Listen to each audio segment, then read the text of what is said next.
I'm Dr. Chad Hanson, forest and fire ecologist with the John Muir Project, and we're here in a large high-intensity fire patch in the Redwood Mountain Grove in Sequoia and Kings Canyon National Park.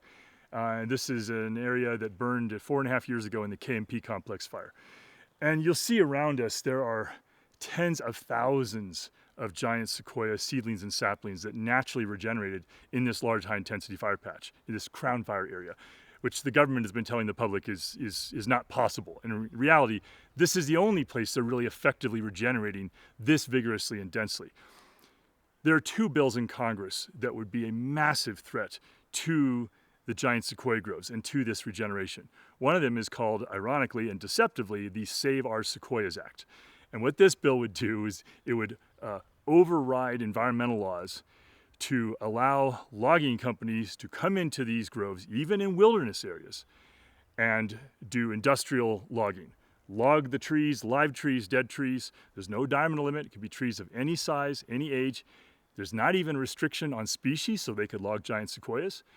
And they would roll over and crush all of these thousands and thousands, tens of thousands of naturally regenerating giant sequoia seedlings and saplings. It would kill this young giant sequoia forest that is here because of the fire, because giant sequoias cannot effectively reproduce without fire, and especially high intensity fire.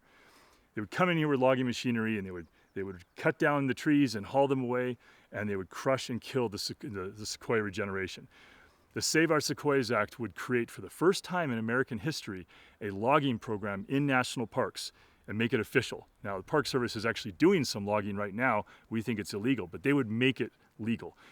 They would also create, for the first time in American history, a logging program in wilderness areas and make that official and make it the standard operating management regime in wilderness areas. They could punch roads into these areas, and they could do industrial logging, herbicide spraying, and then plant industrial tree plantations, just like any big industrial private timberland area. There's another bill called the so-called Fix Our Forest Act, and you're probably noticing a theme here with these deceptive titles. They're claiming it's for forest health and restoration and reforestation. Don't believe it. This is a logging industry ruse that's being promoted by some of the biggest recipients of logging industry campaign contributions in Congress. Some of them Republican, some of them Democrat. And the so-called Fix Our Forest Act, or FOFA, would override every single environmental law on all federal public lands, national forests, and BLM lands nationwide. And that includes sequoia groves. That includes wilderness areas in national forests. It includes the Giant Sequoia National Monument. It includes roadless areas. It includes protected landscapes. They would allow logging companies to come in without any public notice, without any environmental analysis, without any comment, come in and log these areas, and the public would have no ability to file lawsuits and go to court to enforce federal environmental laws. It would nullify and override every single environmental law in existence on national forests and BLM lands. So these bills are incredibly dangerous, and the public and the press are being lied to about what these bills would really do. They're being told this is about fire management and fuels reduction and restoration. None of that's even remotely true.